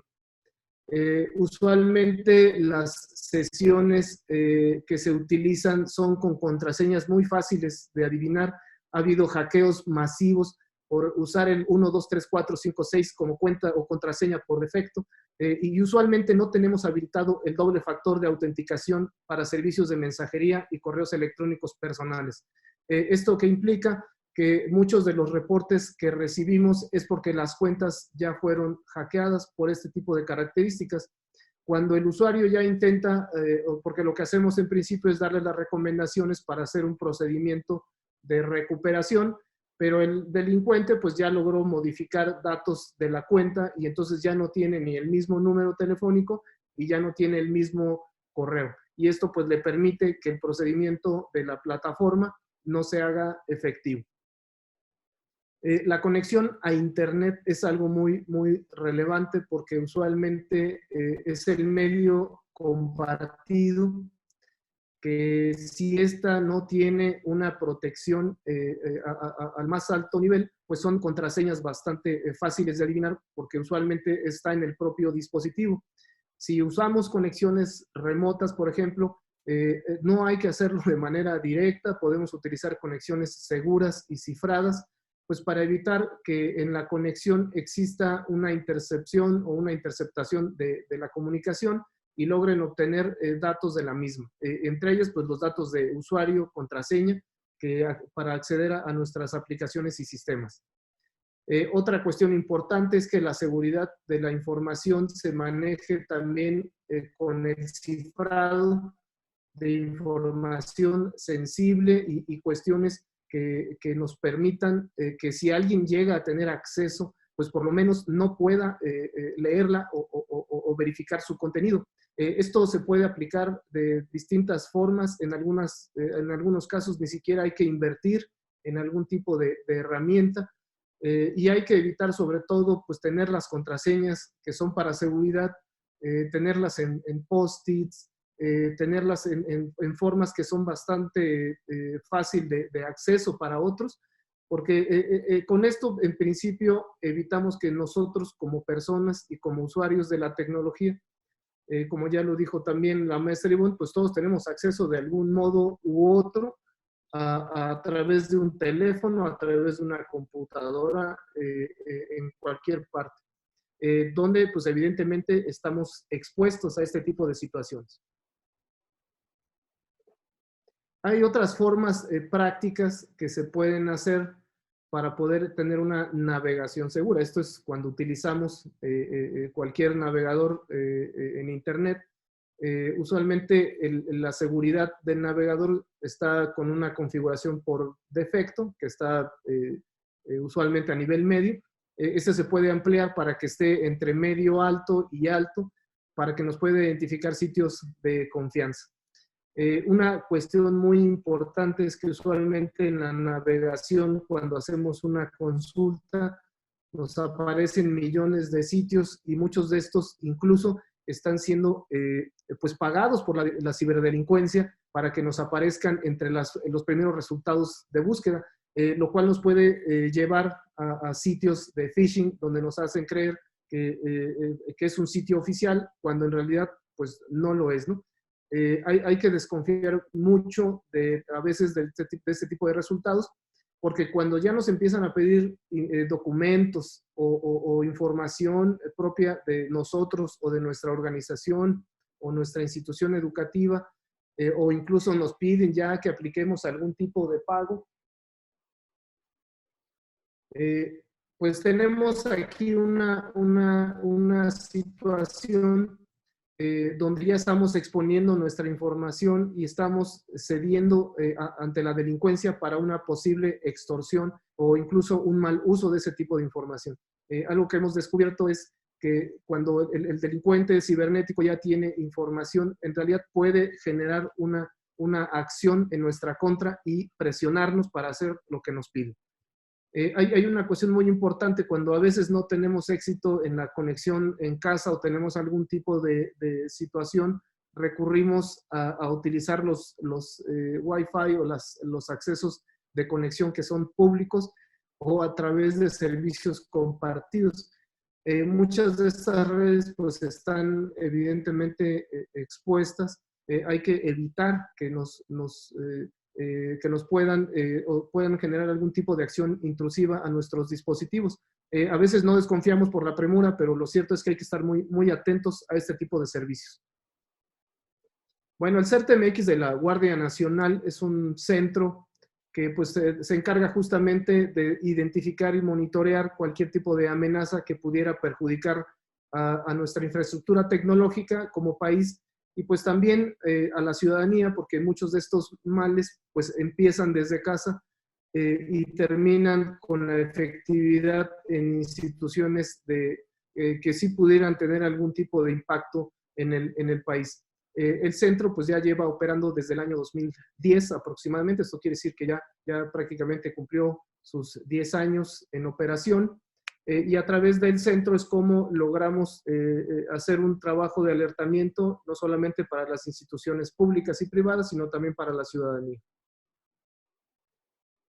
Algunas de estas acciones que realizamos, además del monitoreo, es también apoyamos y asesoramos en los temas que nos llegan de los ministerios públicos, tanto en el ámbito local como en el federal. Este apoyo es muy importante porque el Ministerio Público también debe ser capaz de entender lo que le denuncia a la ciudadanía en cualquiera de las modalidades que ya nos explicó anteriormente la maestra Ivonne. Es decir, cuando una persona llega al Ministerio Público y empieza a descifrarle los hechos, hay varias cuestiones que tienen que identificarse. Una de ellas es que el delito no se cometió, por ejemplo, en flagrancia, y pues por ende tiene que haber una investigación.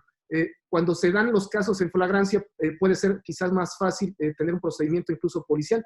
Cuando no lo es, dificulta la tarea policial y pues por ende cambian las propias circunstancias. Uno de estos temas es que la información no está ocurriendo en el momento y que incluso mucha de la información que puede estar en formato digital y que pudiera servir en esta denuncia y en la investigación correspondiente, es probable que en poco tiempo ya no esté disponible, o incluso que no se hayan tenido los cuidados para poderla obtener y proporcionar, que se hayan perdido en el lapso de tiempo transcurrido. Otro de los aspectos aquí importantes a considerar es que el delincuente cibernético, cuando tiene conocimientos relativos al anonimato, puede usar técnicas adicionales para poder enmascarar sus actividades. Entonces, esto va complicando la situación para el policía. Y pues evidentemente el Ministerio Público que hace estos requerimientos, lo que busca es eso. En cualquier investigación es muy importante la recopilación de información relativa a los hechos. Atendemos también requerimientos de tipo judicial a través de la intervención legal de las comunicaciones, cuando se trata de obtener información que está contenida en dispositivos que están vinculados a los hechos delictivos. Este tipo de apoyo también requiere de capacitación especializada y la Guardia Nacional pues cuenta con un área que tiene este tipo de especialización y por ende este tipo de servicios son bastante recurrentes porque toda la evidencia está contenida en ese tipo de dispositivos. Tenemos a disposición la atención a través del 088, que además es de alcance nacional, para poder atender cualquier tipo de consulta del ciudadano, ya sea porque le ocurrió, porque tiene desconfianza y quiere conocer, o porque quiere recibir orientación tanto técnica como a nivel legal. Muchas veces el contexto se da en el ámbito de lo local y hay que canalizar adecuadamente a la ciudadanía para que acuda ante sus autoridades a hacer una denuncia formal, ¿no? Hacemos también la difusión de medidas preventivas. Ahorita les voy a compartir un poco de la campaña que lanzamos este año, en el mes de marzo, y cuál es el objetivo de la misma. Hacemos mucha colaboración con diferentes instituciones, no solamente en el ámbito federal, sino también en el local. Como se mencionó al principio, una de mis tareas es apoyar en los trabajos de coordinación con las unidades cibernéticas del país. Algo que decía la maestra Ivonne es que el policía de entrada debe de conocer cuál es su capacidad para poder ofrecer un servicio eficiente a la ciudadanía. A través de este comité se están formando las policías cibernéticas del país. Cuando hicimos el diagnóstico en 2015, ubicamos únicamente 14 unidades existentes y de estas solamente 6 con los procedimientos básicos para poder operar.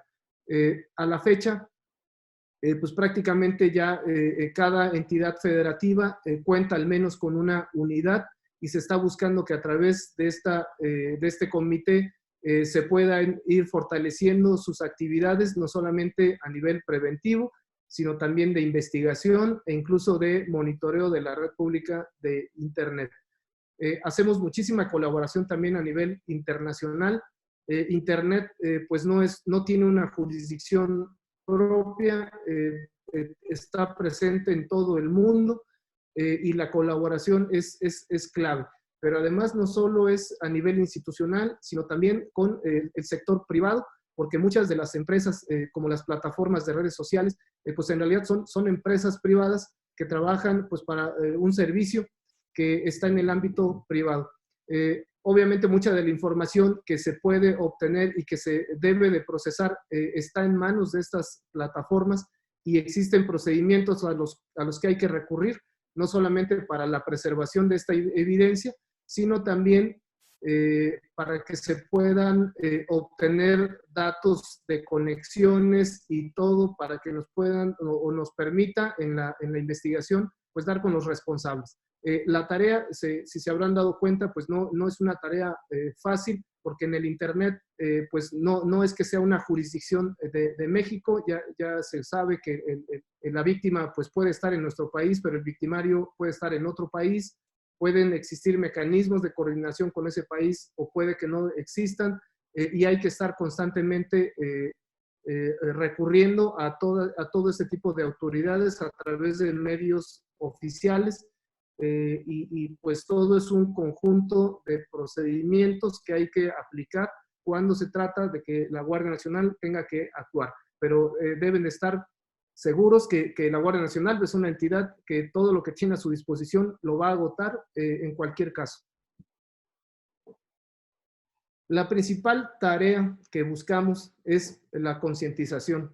Ya lo comentaba también mi amiga, la maestra Ivonne Muñoz, que la concientización pues no solamente es nosotros como personas, sino también como empleados, padres de familia y cualquiera de los roles que debemos de jugar en nuestra sociedad, porque los problemas no son propios de nuestro país, sino tienen un contexto global y pues por ende la prevención creemos que es la principal herramienta que tenemos, ya sea a partir de que reconozco que esto pudiera ocasionarme una problemática, ya sea a mí o a alguno de mis familiares o amigos, o propiamente en la institución donde laboro, o que podría estar poniendo en riesgo a otras personas porque yo no he tenido el debido cuidado.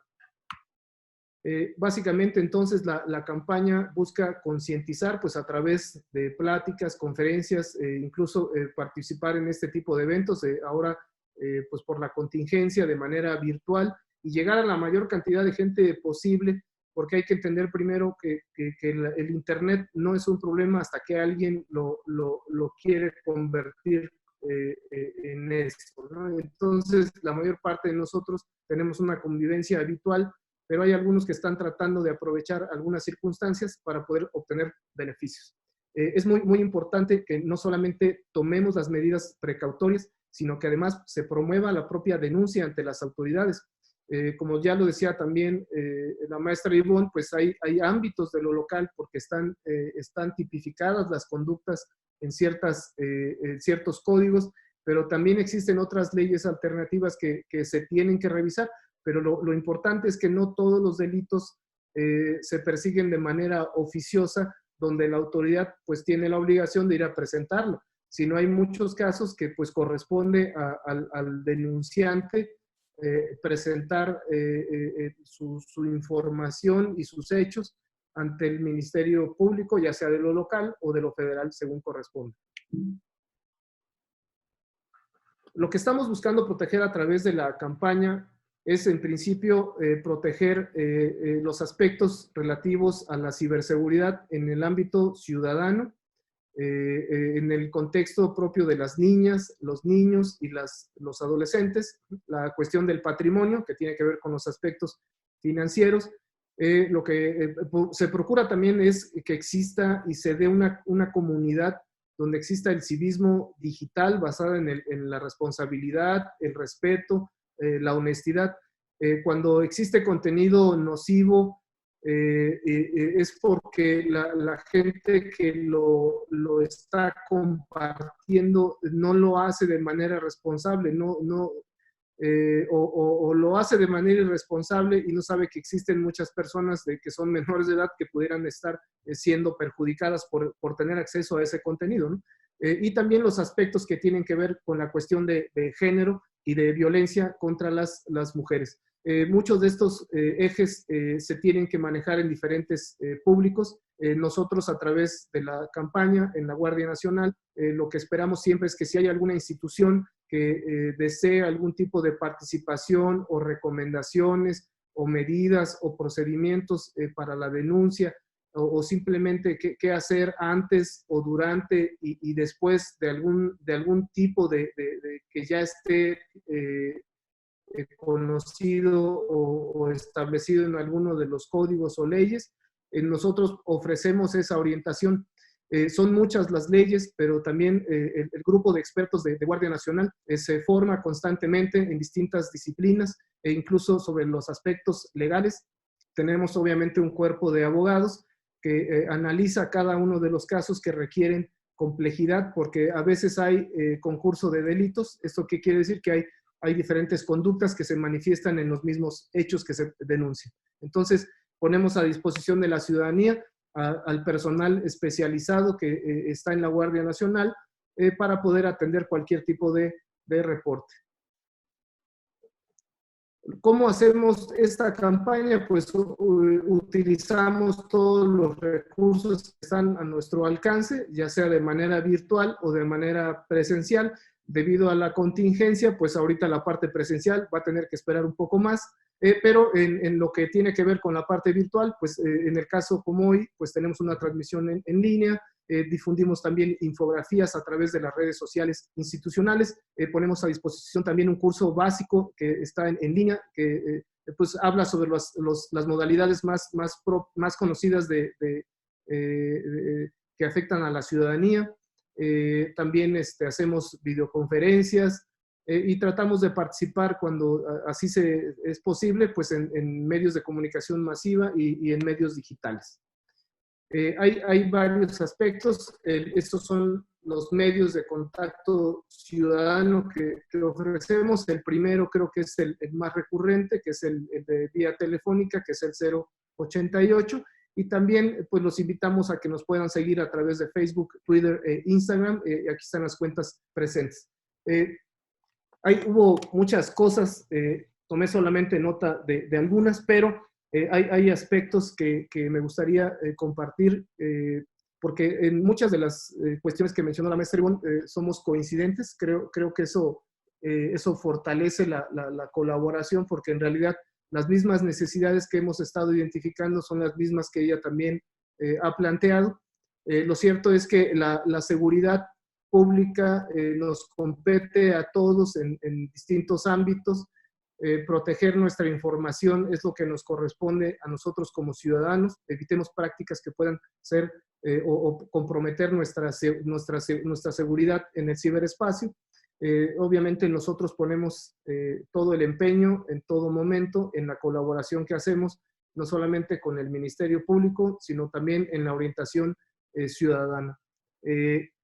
Hay otros aspectos que ya tienen que ver con el manejo de los datos personales y otros casos muy propios, que en todos los incidentes que nosotros llegamos a identificar, hacemos siempre la gestión. Si corresponde a una denuncia de oficio, hacemos la presentación correspondiente, y si es necesario, porque tiene que ser a través de una querella, orientamos a la víctima para que pueda llevar información que pueda nutrir la propia investigación. Pues sería lo que yo me quería compartirles. Si hubiera alguna pregunta, estoy a sus órdenes. Muchas gracias, maestro Radamés. Bastante interesante la perspectiva de esos temas desde el ámbito de la autoridad, y muy importante también saber cómo se está actuando en todos estos casos. Pues tenemos muchas preguntas y pues por cuestión de tiempo también vamos a darle paso inmediatamente para que puedan ser respondidas la mayor cantidad de ellas. Pues empezamos aquí para la maestra Ivonne Muñoz. Nos pregunta Jesús Rubio que si todas las normas que comentó durante su ponencia aplican en todos los estados.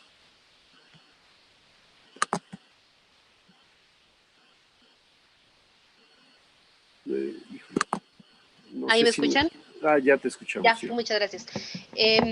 No, cuando hablamos de leyes generales, sí va a aplicar esto, por ejemplo, un sistema financiero.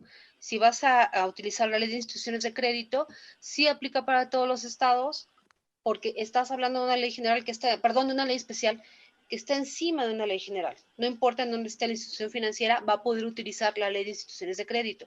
Pero si no está prevista la conducta ilícita en la ley de instituciones de crédito, va a tener que revisar entonces el jurídico, el Código Penal estatal.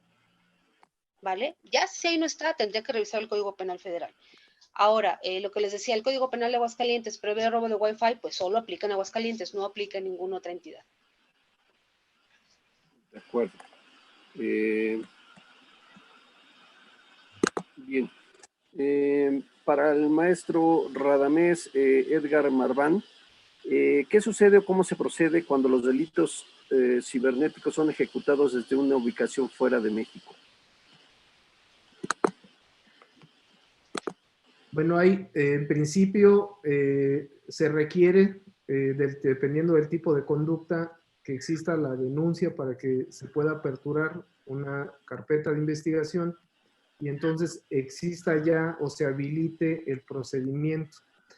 Una vez que se identifica que el origen viene de otro país, existen recursos como los tratados de asistencia legal donde se puede solicitar a las autoridades de otros países información que tienen o sus empresas o sus servicios que están legislados bajo ese mismo país. Entonces existe la colaboración internacional y a través de servicios ya muy de tipo técnico es que se pueden solicitar y proporcionar para la conclusión de la investigación.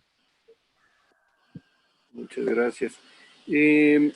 Mauro González, para la maestra Ivonne, dice que, pues nos pregunta por qué hay muchas prácticas fraudulentas que siguen operando y que la policía cibernética parece que no toma acciones, como lo es el caso de páginas de internet para renovación de pasaportes.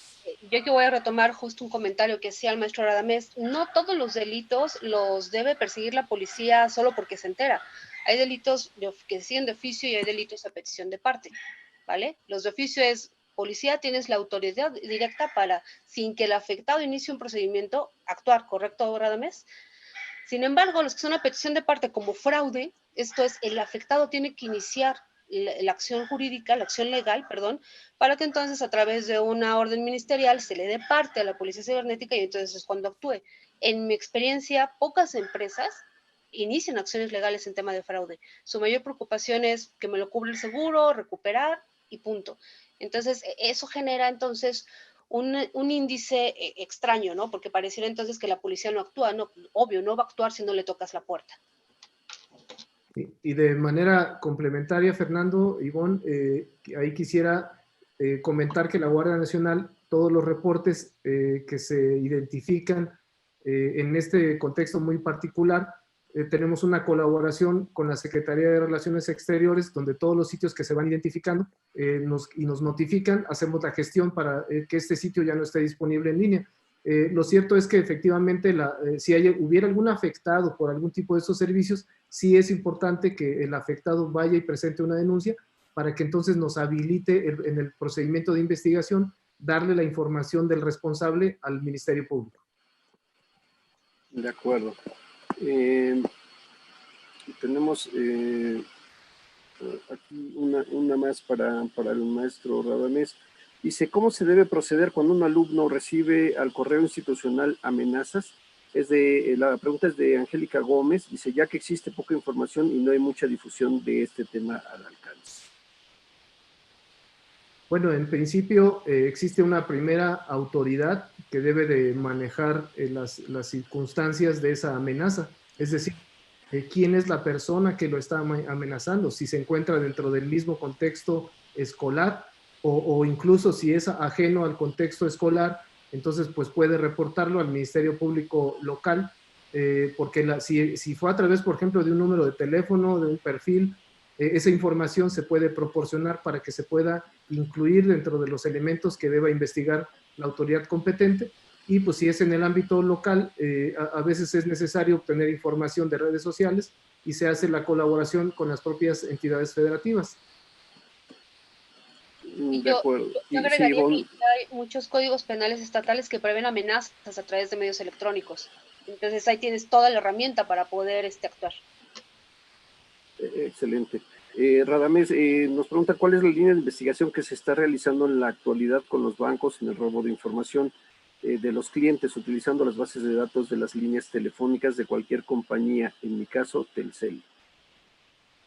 Sí, es muy importante primero saber que la información que llega a obtenerse requiere propiamente que exista un afectado, es decir, el robo de este tipo de información por el propio conocimiento del hecho no nos está habilitando. Nosotros por propio procedimiento hacemos el registro, hacemos el monitoreo, pero lo que necesitamos es conocer cuál fue la afectación, ya sea de la persona o de la organización afectada, para que se pueda actuar en consecuencia. Perfecto. Maestra Ivonne, nos pregunta Víctor Alfonso Monreal si sabemos cuántos delitos quedan impunes hoy en día.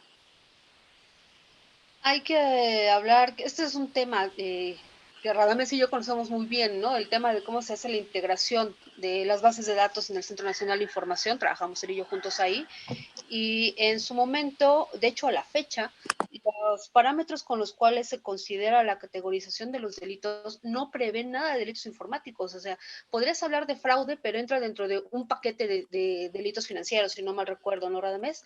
Pero si hablaras de usurpación de identidad, delitos a la información, pornografía y demás, no, de hecho, todos los que tienen que ver con propiedad intelectual entran en un paquete de delitos patrimoniales, si no mal recuerdo.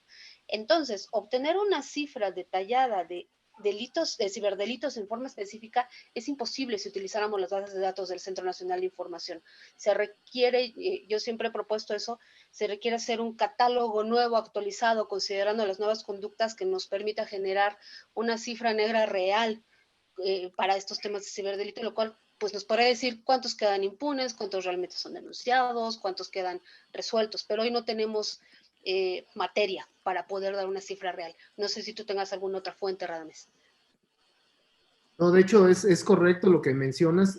Lo cierto es que en este marco del Comité de Ciberseguridad se trabaja justamente en poder integrar un registro pues nacional con todas las entidades federativas para conocer incluso pues no la cifra nacional en el contexto de conocer todos los hechos que pasan, pero sí por lo menos que nos pueda dar una tendencia sobre lo que se reciben en las policías cibernéticas, lo que recibe la federación, y pues por lo menos tener un panorama más amplio de lo que ocurre en el país. La cifra siempre será un tema y siempre será complejo de poderla procesar.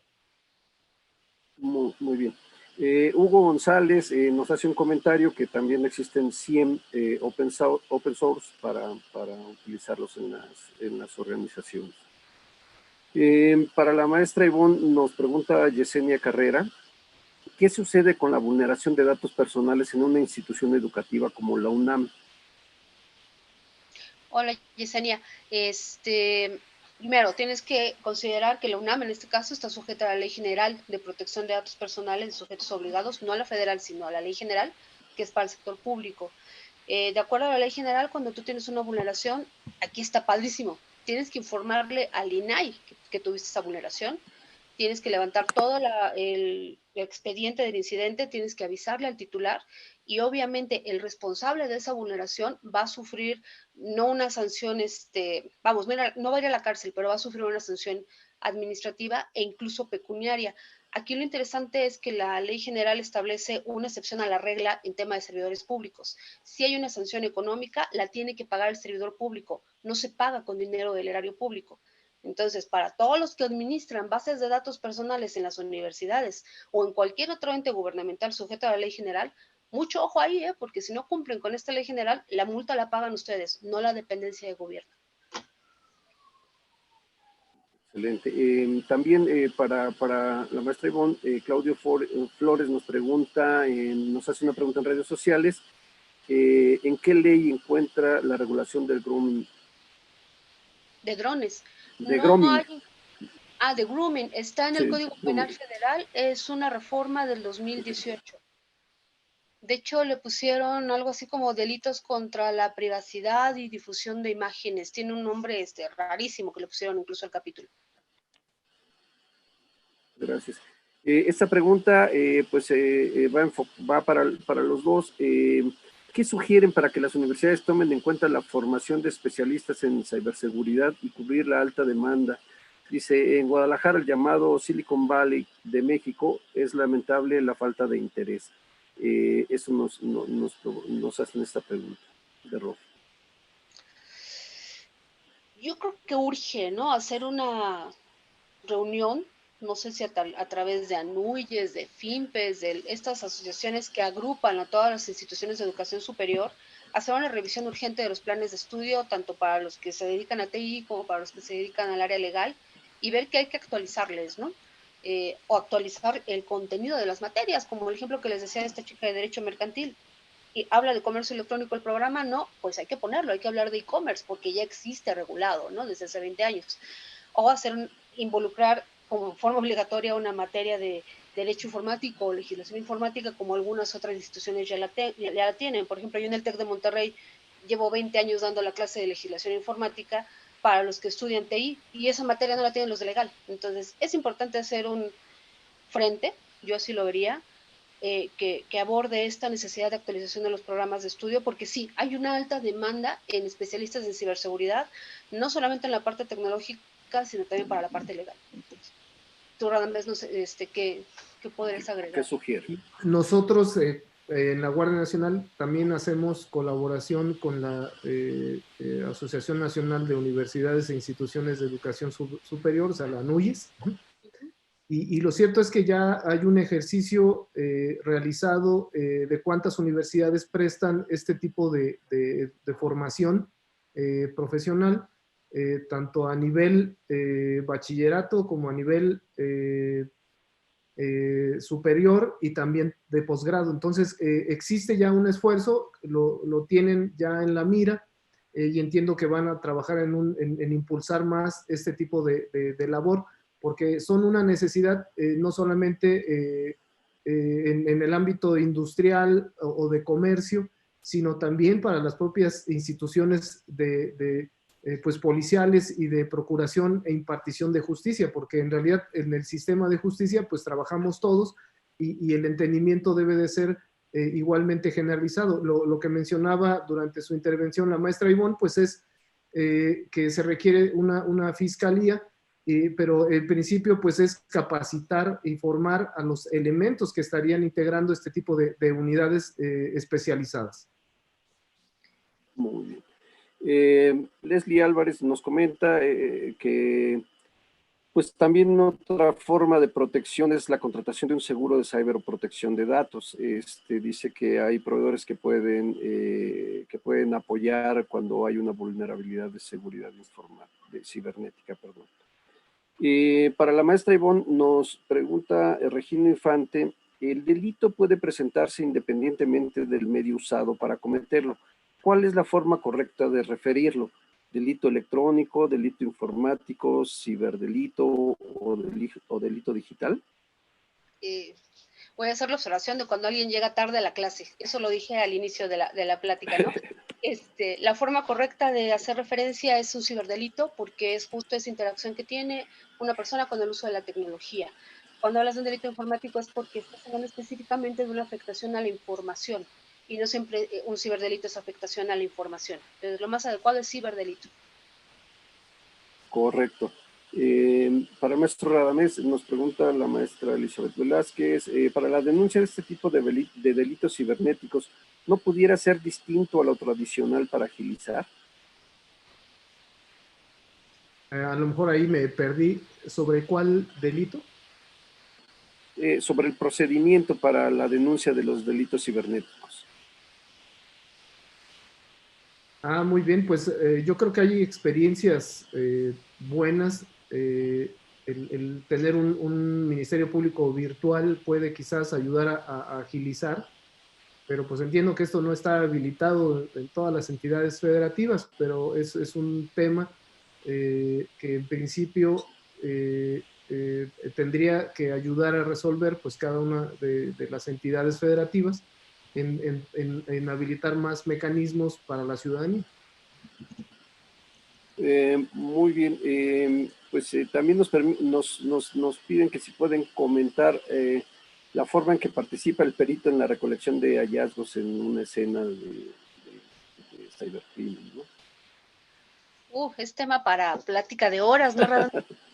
Sí, no es una respuesta muy sencilla. Definitivamente sí es un tema bastante fuerte, porque hay muchos elementos que componen la propia evidencia digital, porque estamos hablando desde la Wi-Fi, el acceso a un sistema, el celular, un servidor, en fin, es un tema complejo, pero la participación de un perito es obtener pues la evidencia que esté vinculada a los hechos y que esté en un formato digital o electrónico, que su misión es esa, es decir, encontrar lo que pueda ser relevante en el esclarecimiento de los hechos. Es decir, yo le agregaría el no calificar, ¿no? Porque perito que califica invade la competencia del juez, y cerraría con es un tema casuístico, no hay una fórmula general para una pericial relacionada con un tema de un ciberdelito. Muy bien. Pues una pregunta más. Nos pregunta Elizabeth Ojeda que desea saber si tomar fotos a los aspirantes de examen de admisión que se lleva a cabo virtualmente puede considerarse como violación a la protección de datos personales. No, porque forma parte de tu proceso. De hecho, es tu proceso de autenticación, ¿no? De que quien va a querer ingresar y quien va a presentar el examen corresponde con la identificación que te presenta. Esto sucede incluso cuando haces la fotografía en un proceso que no es virtual. Al ser parte de tu proceso de autenticación y de admisión, te caes en una excepción de ley, tanto de la ley general como de la ley de protección de datos personales. Ojo, el hecho de que puedas tomar la foto no te exime de la obligación de establecer medidas de seguridad para proteger la base de datos donde va a estar resguardada todos los datos personales, en este caso fotográficos de los aspirantes. Eso no minimiza, y adicional, pues obviamente debe existir un aviso de privacidad en el que se señale que estás recabando la fotografía como dato personal, y que en caso, ¿qué sucede cuando el alumno no es admitido? Pues que tiene el derecho de solicitar que esta imagen sea retirada de la base de datos de la institución, sea pública o sea privada. Excelente. Bueno, pues tenemos muchísimas preguntas más. Bueno, tenemos una cantidad mayor de preguntas, pero ya por el tiempo no nos va a ser posible comentarlas todas aquí. Sin embargo, vamos a poner pues los correos para que ustedes puedan también hacerlas llegar a los ponentes y podamos y puedan ser respondidas. En esta ocasión, pues tenemos que darles ya las gracias, tenemos que cerrar la sesión. Queremos verdaderamente agradecerles a todos el habernos acompañado en esta sesión. Ha sido bastante interesante. Quisiera agradecerles a los ponentes, al maestro Radamés, a la maestra Ivonne, el desarrollo de estos temas de verdad muy interesantes. Decirles que pues el CECIRT y la Escuela Superior de Redes de CUDI les agradece a todos por su asistencia. Esperamos que la información en esta sesión pues haya sido de valor para ustedes, y les comentamos que pues les esperamos el día 9 de julio en nuestro segundo día virtual. Ya les vamos a compartir toda la información por nuestros medios de difusión. También comentarles que vamos a quedarnos en la sesión unos 10 minutos más con nuestros ponentes, y ahí podrán participar pues levantando la mano, haciendo preguntas, conversando un poco con ellos. Vamos a quedarnos unos minutos más en esta sesión.